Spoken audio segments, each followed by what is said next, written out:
Hi, this is Robert Clinkenbeard and David Anderson with the Commercial Landscaper Podcast. We're going to take 20 minutes of your life to deliver some amazing content from accomplished leaders and business owners to provide you some value, to help you scale your business, to become a better father and push yourself to higher goals personally. We hope you really enjoy these shows, and we really encourage you to share this with your friends and network to help share these messages. I'm super excited to announce a new partnership we have with Site Recon.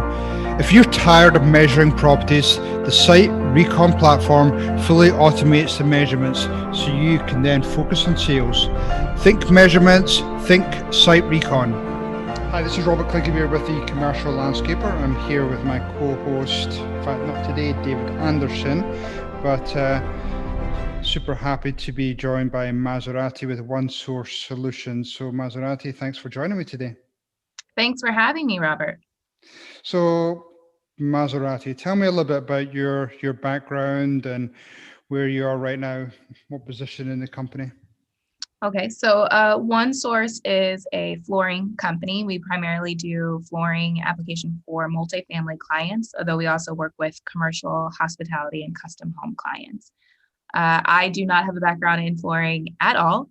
I really have a background as a problem solver. I started out my career working in kind of typical corporate environments. I worked for Avnet here, locally, Insight. Those are all in the tech space. And working there, I really got an understanding of kind of the corporate structure, why things are organized the way they are, looking for efficiencies. And I became part of a couple process improvement teams while I was there that also gave me a lot of insight into how that works. From there, I got into marketing. From marketing, I opened my own small business doing marketing and graphic design for other small businesses, primarily in the local space, but I had a couple clients, scattered around the US. And then I landed here at OneSource, and I am currently the director of operations. And as I said before, my job really is to be a professional problem solver. If something is not working or it is going slowly, if it is inefficient, it's my job to really dig into it, pull out the weeds, and figure out how we can make it better and make it easier for our employees so that we can continue doing what we want to do. Cool, I love it. And how long have you been with OneSource? I've been with OneSource now for about 18 months in an official employee capacity. They'd actually engaged me prior to that as a consultant under my own business. And when I got to the point where I was looking to maybe transition, they'd offer me a position here coming on board full time. Cool, that's awesome. Now, you've obviously experienced, like many other companies, some real challenges over the last 12, 13 months. Then that's obviously affected your business, but what was your mindset when things started to go south? I mean, where did your head go when sales start to go down and everything started to lock down? Mm-hmm. I tried to stay as even keeled as possible, at least publicly facing, because I'm in a role where employees are looking to me for guidance. And if I look like I am freaking out and I am worried, then it's just going to transfer to them. So my first order of business was to remain calm and try to think of this not as one giant problem, but a lot of little problems that I had to solve. I had to break it down into manageable chunks. And the first thing that I always think of is, maximize your downtime. If you're in a slow period, a lot of businesses are cyclical. You're going to have a couple months where you just don't do as much business. Don't waste that free time that you have. That's where you need to be going back to the drawing board and really shoring up your foundation, investing in your employees, doing your process improvements, things that when you're super busy, throughout the year doing business, you don't have the time to pay attention to. And if you can spend that downtime doing that, then it's not time that's been wasted. It's time that's going to make you more efficient and more profitable when things start to get back to normal. So that was kind of my first thought. I want to keep everyone working on something that feels meaningful. And that meant digging into our processes, doing the integration with the technology that we've brought out in the last year. It was the perfect opportunity to really work on those things, test them, and get them down pat. No, it's perfect. I love that. I mean, you hear so many stories about many owners or executive team got, so caught up with all the media, their head was in the sand. Just so many challenges, but it sounds like you had a different mindset, and you've let your team, follow you down that journey. But give me some, specifics. You talked about some software and some of the things that you've done and processes. Give me some specifics on that. Okay. I just want to say, like, obviously, with something like COVID, there are a lot of very practical, real world concerns that you're going to have, like, how do I keep my employees paid? How do I keep myself fed? Things like that. And so I don't want to make it seem like those were not challenges for us and we didn't pay attention to them. We certainly did. And we were fortunate enough to be approved for a PPP loan, which we use primarily to put into our business, put into our employees, make sure we could keep people on board and at least making money if we couldn't keep them doing work. So not to say that wasn't a concern, it definitely was. And we had practical applications for those, but I think the projects and the process improvement were a big part of keeping our workforce motivated and productive. So the software that we put in place, we started out with a project management software. The way our business works is with a multifamily clientele, we're doing anywhere between 20 to, as many as 50 jobs a day, depending on what time of year it is. So being efficient and being accurate is very important. Before I started working with OneSource, they were primarily using, they had one program they're using to manage kind of their day-to-day. And then everything else was paper. It was all paper work orders, paper tickets, paper communication across the board. So I started out with a project management software called Basecamp, which I'd used previously at another job. And it was really focused on cleaning up our communication. When you're doing that many jobs a day, and in any industry, this is very common, everyone says this, time is money. Time is really of the essence. So the time that we were wasting making phone calls back and forth, passing notes back and forth, trying to get answers on things, were costing us money and becoming a huge profit leak, which is not good for us as a company, but also not good for our customers. A big part of customer service is being able to react to things in a timely manner. And if you can do that when you have a problem, your customers are less likely to abandon you if you make a mistake or something goes wrong. If they know that you're going to be there to make it right, then they'll let you see it through. If you can't demonstrate that, then you're going to lose business. So Basecamp was huge in helping us first just get a handle on everything that we needed to do to see a job all the way through to completion and have a customer that was 100% happy. Once we started documenting our processes there and pushed all the communication to Basecamp instead of in individual inboxes, it made it easier for us to see where the other leaks were and where we had other opportunities to really optimize our processes and become more efficient. So after Basecamp, we started out with our CRM called HubSpot. I love HubSpot. It's not something that I'd worked with before coming here, so I was completely new to the program. About a year and a half ago, I'd never touched it. And I love them because their initial start out tier is free. So you could set up a free account, start using it, start playing around with the technology without having to pay anything. And that allowed me to really get in there, dig around, and see that it did have a useful application to our company before I started spending money on it. I hate when you spend money on something for like 90 days and then it turns out it doesn't do what you thought it did, or it's not going to work because of, XYZ. It's frustrating and it's very difficult. The larger your company gets, the more difficult it becomes to pivot people and get everyone on the same page with software changes, process changes. So you don't want to waste their time on something and waste that effort only to turn around a quarter later and be like, oh, by the way, that doesn't work. Get rid of that. Pretend I never said it. Yeah. So HubSpot really allowed us to kind of grow from the ground up with a very basic CRM structure. And then as we have progressed, I've been adding more and more support, more modules, upgrading the things that we have available to us as we are able to use them. So that allows us to really scale our investment in it as we're directly benefiting from the use of it. So, two wonderful pieces of software, and I have a couple of questions around that. Well, what would you say would be the net result? And maybe you haven't realized that yet, but the net result in terms of retention of clients and just communicating them with them Mhm. more. Well, I don't have a definitive number. Like I couldn't tell you specifically how much our retention has improved year over year at this point, because we've really only been using the new software for about 18 months. So we don't quite have enough data to draw really strong, concrete conclusions from it. But we can definitely see a directional change, and we're starting to get feedback from our clients as well. We work in an industry where we know who our competitors are, and we're typically third or fourth on that list in our local market when it comes to multifamily flooring companies. As the year has progressed, we've heard our name being brought up in more and more conversations. We've been walking into properties where they're already aware of who we are, despite the fact that we've never contacted them before. We're starting to make inroads there. And one of the big reasons why I've been so heavy on technology is not just because I think it's beneficial for every industry to really stay on top of what's coming out and what you can use to make your lives smarter instead of harder. But technology in general, especially in the construction space, is not really being taken advantage of.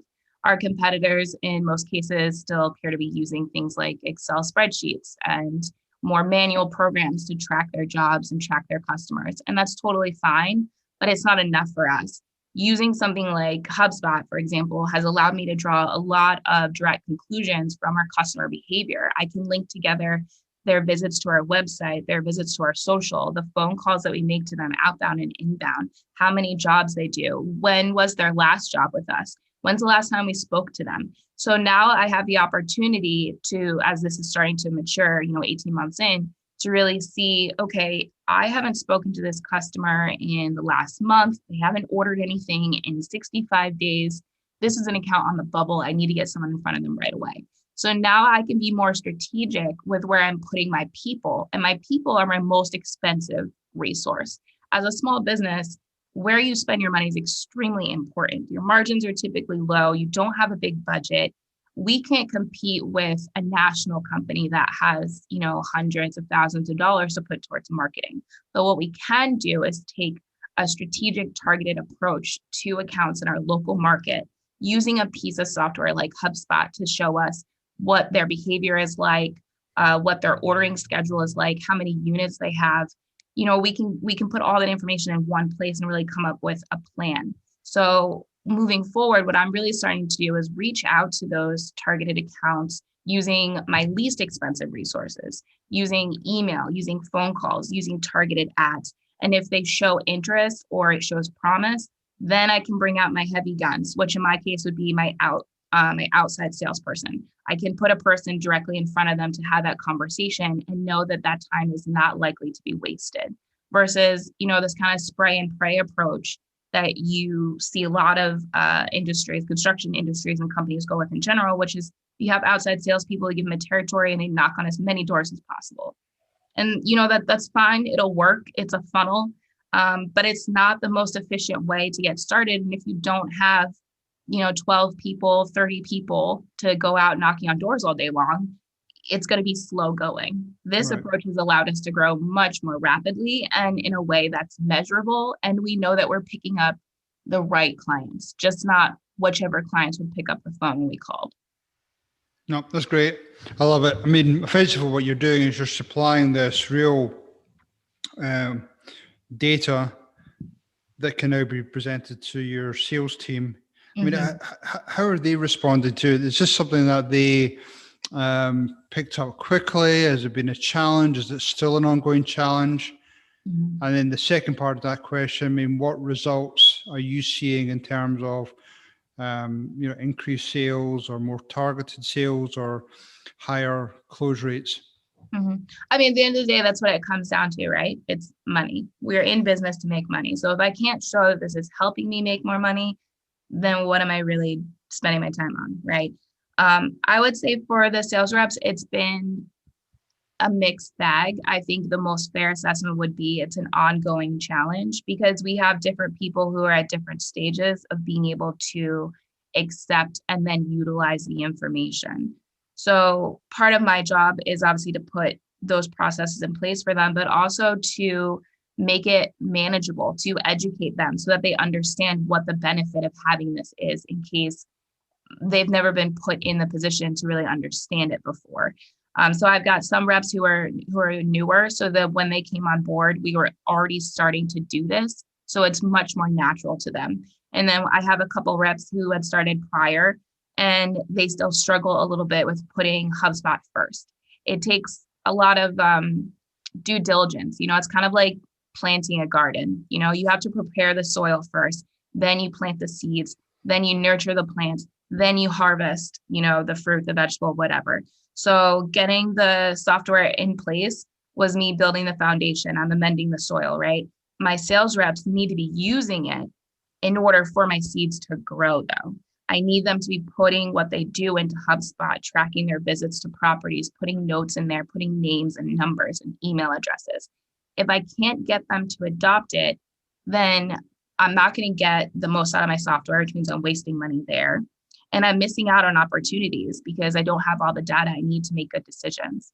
So it's really important to bring it to them where they are and help them understand this is how you can use this in your everyday life to make your job easier and to make yourself more effective. It's hard when you're just talking about it, but like I said, now, we're a year and a half in, we do have some concrete examples of sales reps who started a year ago. We have one who's actually been recently promoted to our sales manager. And he came here from another market. He moved here from Wisconsin. So he had no contacts in the industry. And he started out with no properties. We didn't give him any properties at the time. We didn't have any to give him. He built a book of business in the past year using HubSpot that has seen him surpass in monthly sales numbers our top rep, who has been here for 4 years. And that's not a knock on the rep who's been here longer. It's just to show that someone can come in with the right attitude and with the technology. If they're willing to use it and they can pull data from it and understand it, they can make really good strategic decisions that allow them to see where they'll get the most benefit out of spending their time. Whereas this other rep, she's still coming around to the idea that this is there to help her. It's not homework for the sake of homework. You're building a Bible. You're building your guidebook to how to work your way around this industry in this local market. But if you don't put the time in, the stuff that you get out of it's not going to be as good. Yeah. But now having that real world example, I've definitely seen a huge increase in just the stickiness, I guess, of the software with even our most tenured reps. They're really starting to see the benefit of it because I can point to someone and be like, look at him. Like, he just got here and he's outselling you. And it's not that you can't outsell him. It's that you're not using all the tools that you have available. If I'm putting in the time and effort to build this for you and make it available to you, please use it. Like, I would love for you to use it because we're going to make more money, but I think you would love it if you start to use it because you're going to make more money too. And your job will be easier and you're not going to be constantly racking your brain trying to remember, like, which customer did I forget to follow up with? Who do I owe a bid to? Who do I need to double back and speak to again? Like, who hates whiskey, for example? If you're giving out whiskey as like your closing gift and somebody hates it, like, now you don't have to try to remember that in the back of your mind anymore. You put it in HubSpot and the system will remind you. You get them something else. All is good, So it's just, there's been, I guess, like a mixed range of emotions, but that's with anything. And now we've kind of turned that corner where everyone is starting to see the possibilities and the benefits. And they really are coming to me and saying, teach me how to do this, show me how to do this, versus me chasing them like, here's how you put in a phone number. Like, they're really excited about it now. No, that's good. I love it. I mean, to continue your gardening theme, I'm passionate about gardening. You've obviously done all that soil preparation. You've put down the nutrients. You've created that environment for things to grow quickly. People talk about how do I scale my company, and they immediately think about the old traditional methods. Just throw a bunch of extra salespeople in place. But if you've got all that data, the software, the processes in place, what does the future look like for you, the company, in terms of being able to scale it up and use all that technology at your hands now? I feel like we're definitely in a position to be way more scalable than we were prior. When we were doing everything so manually, it made it really difficult even just to share information. For example, I have my outside sales reps, and then internally we have a team of coordinators that back up the sales reps. And when I first started, that wasn't the way things were structured. It wasn't as organized. But now the coordinators are assigned to a specific rep. So they start getting to know their properties, they get to know their rep, they have good communication. The rep can be out in the field and send things over to their coordinator in the office who can finish up bids for them, send emails, contact people, so on and so forth. So now that we have that basic structure in place and it's working, it's a lot easier for me to give people more to do and know that they can accomplish it in the time they have because it's less manual. For example, like this is just a really simple example. In our warehouse, we have rolls and rolls of material, carpet, sheet vinyl, pad, all that stuff. Rolled material inventory is kind of a pain in the butt because once you sell it, you're only selling a portion of it. You don't sell the whole roll. So it's not like I've got 5 t-shirts, I sold 2, I've got 3 t-shirts. No, it's like got 200 square yards, I sold 100, I have 100 left, and I somehow need to track both pieces in my system and where they went and what numbers are attached to them, right? So what we were doing previously is in our warehouse, every time they made a cut off a roll, they would handwrite a new tag for the remaining roll. And it was taking probably an extra hour or 2 each day out of a person in our warehouse or assistant manager. He was spending this time each day handwriting tags. It was important. It needed to get done because if it wasn't done, we would have no idea where these pieces of material were or where they went. But at the same time, it seemed like a huge waste of a resource to have him sitting at a desk practicing penmanship for 2 hours a day, right, when he could be out in the warehouse helping load out orders, helping cut material, keeping things organized, things like that. So using the technology that available, we found a way that we could easily print the tags. This existed, by the way. It's just that no one knew how to do it and no one had done the investigation to fix the problem got here. So now he can print his tags each day. It takes like 10 minutes. They're huge. They're clear and easy to read. The print is standard. Like it's not like, oh, well, I guess Ricky's hand was tired on Tuesday because no one can read what he wrote on the tags. No, they're all very legible. It's awesome. And now that's made it easier for my warehouse manager to get everything he needs to get done because he's got an extra pair of hands helping him for another 2 hours a day out in the warehouse, So things like that have made it easier for me to do more with fewer people. And we've reached a stage now where I feel like we have a pretty stable foundation. And, it's hard to really say what the limit is to how far we could scale with the team we currently have in place because we've made it so much easier for everyone to keep on top of their workload. And we've taken out some of those handoffs and extra steps that just weren't adding value before. Oh, that's awesome. I love it. All that free time now freed up to do other more important stuff. Totally free time. I'm like, do you have to-dos in Basecamp? Do you have tasks that you haven't finished? I want them checked off.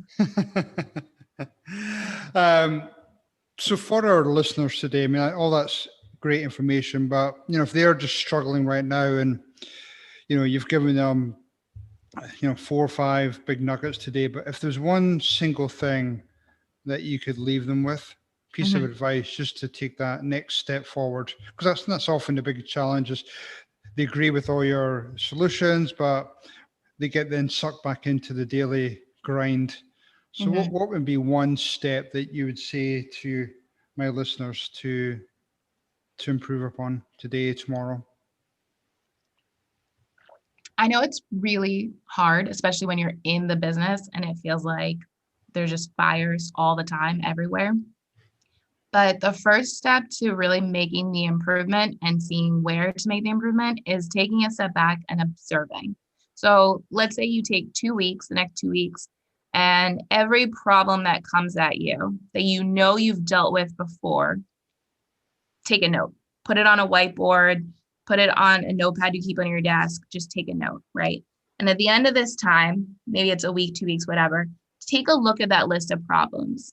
Because what you're going to find, because what I always find is there's relationships between those problems. There are common links. And if you have them all written down, you can see them. You can start to see the patterns and the links between the problems. You may find that 3 or 4 of your problems that you encounter on a daily basis are all tied back to the same issue. So if you solve that one issue, you've now taken 4 problems you regularly deal with off of your desk or off of someone else's. Boom, right? As you continue working your way through that list, you're going to gradually improve the work environment around you to the point where now you get to the next tier, right? We all have our big bear problems, the things that happen all the time and they're annoying and they're constantly getting in the way. Once you solve those problems at first stage and you rake it back, that's when you get to the really good stuff. Because now that all of your annoying, like attention robbing problems have been pushed out of the way, you can start to see the smaller problems, the more insidious problems, the ones that create bigger issues for you, but that you've never been able to pay attention to because you kept getting distracted by the stuff that was on your desk day in and day out. So for me, it was really overwhelming when I first started. I didn't come in here like guns a-blazing. I didn't have like a master plan. I really came in and I was like, you know what, I'm going to be quiet and I'm going to learn. I'm going to talk to people and I'm going to find out like, what is it that makes your job annoying? What is something that bugs you about your job? It's okay to ask people that. They're not going to suddenly be like, you know what, that does bug me. I'm going to quit. I'm out. Bye. No, they're going to be happy that someone is taking the time to ask them that question. And they're going to be hopeful that someone's going to take the time to solve that problem for them. So then it's very important, if you're going to take the time to communicate with people, ask them their problems, take action on it. Don't ask your employees for feedback and for buy-in and then never act on it, because you'll lose their trust and they won't participate in the things you put in front of them in the future. If they give you a problem and you can't solve it, it's okay to say, I don't know how to fix that for you right now, but I'm putting it on my list and I'm going to keep working on it. You know, like let them know if you can't fix it. Let them know if you don't have the answer. That's okay. It happens. But it's about that transparency of saying like, hey, I care about what's making your job harder and I'm going to do whatever I can to fix it for you. Because at the end of the day, I'm fixing it for me too. If I eliminate that problem for them, I eliminate it for me. Yeah. They're more efficient. I'm happy. We're both making more money. Yeah. It's a win-win for everybody, right? There's no problem, at least in my opinion, there's no problem that's happening regularly in your business that's too small for you to pay attention to. If the problem is still there, that means the people that are experiencing it or the people that are directly contributing to it either don't realize, they lack the self-awareness, or they lack the tools to solve it for themselves. Stepping in to solve it for them is only going to behoove everyone involved, including you as, you know, the owner or upper management or whatever your role is. So there's no like shame or like, oh, that's beneath me, or I'm not going to get involved in that. They should solve it themselves. No, get in there and sort it out. And everyone will be happy that you did it. And honestly, the biggest benefit for me has been like, I feel like I'm asking people to do something crazy every other week. Like, remember how you used to do it this way?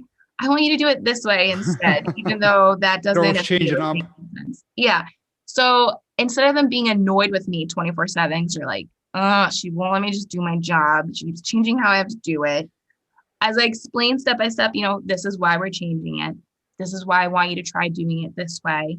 Because I've helped them, they're more apt to help me. They're like, all right, this sounds cuckoo, but I'll try it, whatever. And then 2 weeks later, they're like, oh my God, this is amazing. It's so much better than before. Yeah. And I'm like, you're welcome. Yeah, you're finding solutions. You're telling why you're doing it. And yeah, you're getting that respect from finding solutions for them, which is awesome. Yeah.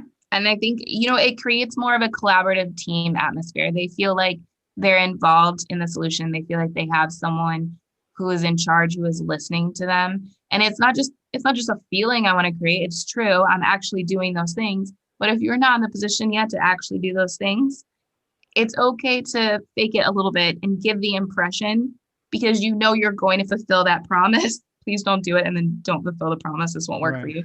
But if you know that you have every intention of fulfilling that promise, you can start the process of building that trust with your employees at any time.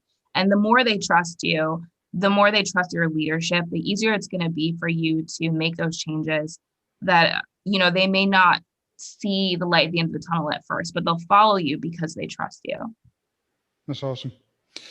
So if people want to get in touch with you just to find out more about your processes, find out more about your company, what's the best way for them to reach out to you?